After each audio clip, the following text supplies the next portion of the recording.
किस्मत का दूसरा नाम लगन है। अगर आप अपने काम को पूरी लगन और मेहनत से करते हैं तो आपको कामयाब होने से कोई नहीं रोक सकता। यदि आप में मेहनत करने का लगन नहीं है तो आपको कदम कदम पर रुकावट नजर आएगी। अगर आपको कोई छोड़ दिया है तो आप इस गम में अपना दिन और रात मत गुजारिए। गम को भूलकर आगे बढ़िए और खुद को इतना बड़ा बनाइए कि आपको छोड़ने वाला आपकी एक झलक पाने के लिए तरस जाए।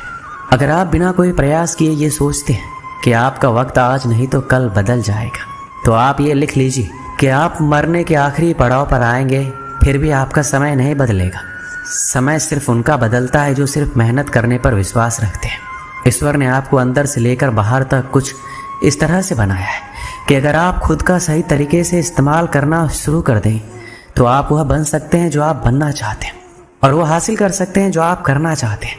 जब आप जिम्मेदारियों के बोझ को अपना कर्तव्य समझकर खुशी खुशी उठाते हैं और जिम्मेदारियां आपको कुशल और ताकतवर बनाती हैं, और अगर इन्हें आप मजबूरी में नाखुश होकर उठाते हैं तो आप इन जिम्मेदारियों के बोझ में दबकर खत्म हो जाते हैं। श्री कृष्ण कहते हैं, आपका मन जितना तेज दौड़ेगा आपके सफल होने की गति उतनी ही धीमी हो जाएगी। इसलिए आप अपने मन को नियंत्रित कीजिए और अपने दिमाग को दौड़ाइए। यदि आप जिंदगी में अकेले रह गए हैं तो इस बात का अफसोस मत कीजिए कि आप अकेले हैं, बल्कि इस बात पर खुशी मनाइए कि अब आपका बुरा वक्त आपके काम को मिलेगा। बल्कि इस बात का खुशी मनाइए कि अब आपका पूरा वक्त आपके काम को मिलेगा। और याद रखिएगा कि काम से बड़ा कोई अपना नहीं है, काम से बड़ा कोई दोस्त नहीं है। हार को हार की तरह मत देखिए, इसे एक और सीखने के मौके की तरह देखिए, क्योंकि हर हार में सीखने की अपार संभावना होती है। और जब आपको कई बार हार के बाद सफलता मिलती है तो पहली बार में ही मिलने वाली सफलता से कई गुना ज़्यादा शानदार होती है। अगर आप सोचते हैं आपको सफलता आसानी से मिल जाएगी तो आप गलत हैं, क्योंकि सफलता स्मार्ट तरीके से की गई मेहनत और धैर्य रखने से मिलती है। अगर आप इन सब के लिए तैयार हैं तो आप सफल होने के लिए भी तैयार हैं। यदि आप रात दिन सफल होने के लिए जूझ रहे हैं तो आपके रास्ते में आने वाली बड़ी से बड़ी समस्या आपको रोक नहीं पाएगी।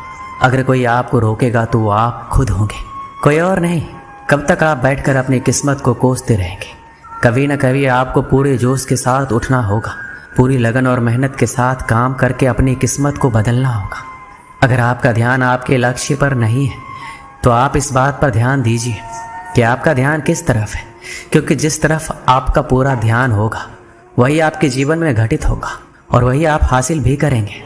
मधुबन गांव में सुमन नाम की एक लड़की रहती थी जिसकी उम्र मात्र 12 साल की थी। वह कभी स्कूल नहीं गई, फिर भी वह कुछ ऐसा करने का सपना देखती थी जिससे वह पूरी दुनिया में मशहूर हो जाए। सुमन के गांव वाले हमेशा उसे पगली कहते थे, क्योंकि वह कभी स्कूल नहीं गई फिर भी वह जिंदगी में कुछ बड़ा करने का सपना देखती थी। गांव वाले सुमन के पिताजी पर इस बात को लेकर दबाव बनाते थे कि सुमन पढ़ी लिखी नहीं है, इसलिए जल्द से जल्द इसकी शादी कर दो, वरना आगे चलकर बहुत मुश्किल होगी। सुमन के पिता गांव वालों की बात से पूरी तरह सहमत थे, पर सुमन सहमत नहीं थी। उसे तो शादी नहीं बल्कि पूरी दुनिया में नाम कमाना था, कुछ ऐसा करना था जिससे उस पर लोगों को बेटी होने पर गर्व हो। सुमन के लिए ये सब कुछ करना आसान नहीं था। गांव वाले इस बात से बेखबर थे कि वाकई सुमन करना क्या चाहती है। वह किसी को इस बारे में नहीं बताई थी कि वह एक अच्छा चित्रकार है। उसे बचपन से चित्र बनाना बहुत अच्छा लगता था। शायद यही वजह थी कि उसका मन पढ़ने में नहीं लगता था और इस वजह से वह कभी स्कूल भी नहीं गई। उसके पिताजी को चित्र बनाना अच्छा नहीं लगता था। उन्होंने कई बार सुमन के बनाए गए चित्र को आग के हवाले कर दिया था, फिर भी सुमन हार नहीं मानी। वह चित्रकारी करती गई और करती गई। जब सुमन नहीं मानी तो उसके पिताजी ने उसे उसके हाल पर छोड़ दिया। एक दिन सुमन अपने कमरे में चित्र बनाने में इतनी खोई हुई थी कि उसके पिताजी उसके पास आकर खड़े हो गए। उसे बिल्कुल एहसास नहीं हुआ। सुमन के पिताजी ने कहा, सुमन तुम नहीं मानोगी, ये बेवकूफ़ी वाला काम तुम्हारे किसी काम का नहीं आने वाला है।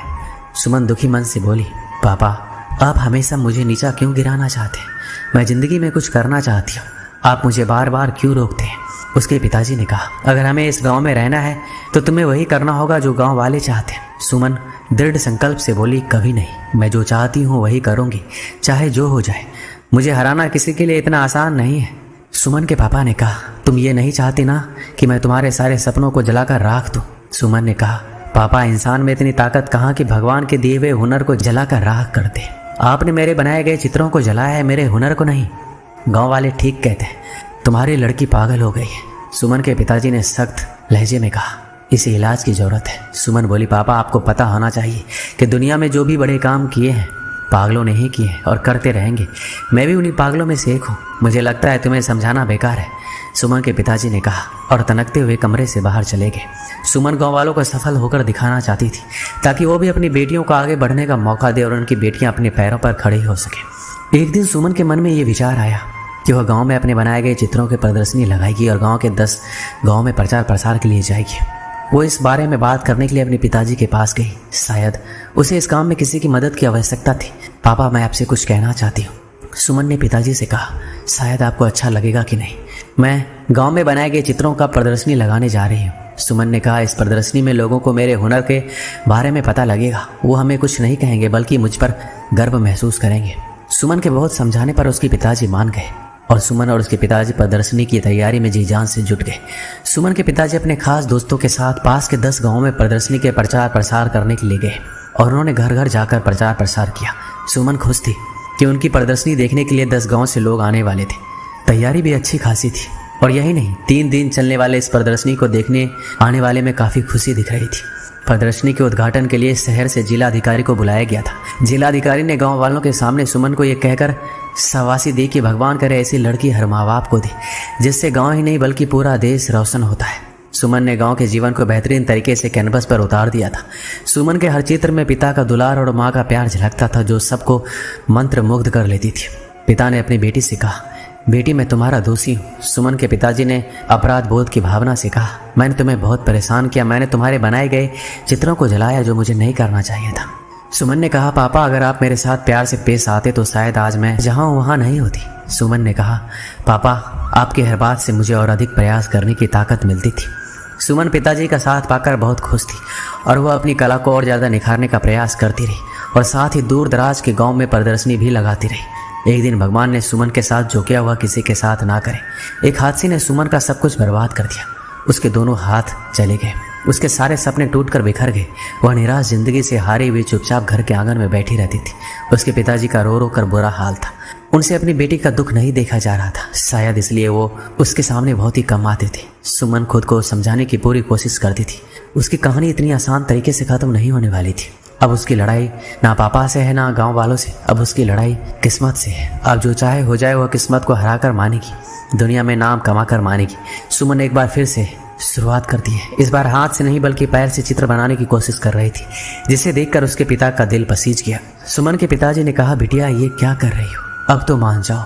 सुमन बोली, पापा मैं कभी हार नहीं मान सकती। उसके पिताजी ने कहा, क्या तुम्हें लगता है तुम इस तरह से अपने सपने को पूरा कर लोगे? सुमन ने कहा, पापा अगर इरादे पक्के हो तो कोई भी काम इस दुनिया में मुश्किल नहीं है। मेरे से ज़्यादा लोग हादसा झेलते हैं फिर भी कामयाब होते हैं। सुमन के पिताजी ने कहा, बेटी प्रयास करो, मैं हमेशा तुम्हारे साथ हूँ। तुम्हारे प्रयास से तुम्हारी बदकिस्मत भी हार जाएगी। और इस तरह कई सालों के मेहनत के बाद एक बार फिर सुमन की जिंदगी वापस लौट आई। उसके टूटे हुए सपने एक एक करके झुरने लगे और वह गांव से लेकर शहर तक अपनी चित्रकारी के लिए मशहूर होने लगी थी। जो गांव वाले सुमन के तरक्की से जलते थे, हादसे के बाद से उसके लिए दुआ करने लग गए। भगवान भी उसके प्रयास के सामने हार गए। वो सुमन को वह देने के लिए मजबूर हो गए जिसकी वह हकदार थी। एक दिन सुमन ने खुद से कहा, लोग मेरे खिलाफ थे, यहाँ तक कि मेरे पिताजी भी नहीं चाहते थे कि मैं अपना नाम बनाऊं। मेरी पहली प्रदर्शनी ने मेरे पिताजी की आंखें खोल दी, उनकी बिटिया भी कुछ कर सकती है। बहरहाल एक हादसे ने मेरा सब कुछ बर्बाद कर दिया। मेरे दोनों हाथ चले गए, मैं टूट चुकी थी। मुझे नहीं लगा था कि मैं अब कुछ कर पाऊंगी, पर मुझ में कहीं ना कहीं वह चिंगारी थी जो मुझे एक बार फिर आगे बढ़ने का मौका दिया। मैंने नए सिरे से शुरुआत की और देखते देखते सब कुछ मेरे लिए एक बार फिर आसान हो गया और मैं पूरी दुनिया में नाम बनाने के लिए आगे बढ़ी। हादसे में आदमी मरता है पर उसके जज्बात जिंदा रहते हैं और एक प्रयास से सब कुछ बर्बाद होने से बच जाता है। आदमी तब तक खत्म नहीं होता जब तक उसके हौसलों में जान होती है। यही वो हौसले होते हैं जिससे सपनों को पहचान मिलती है। दोस्तों इस वीडियो में बस इतना ही। मिलते हैं अगली वीडियो में। अपना ख्याल रखिएगा। जय श्री कृष्ण।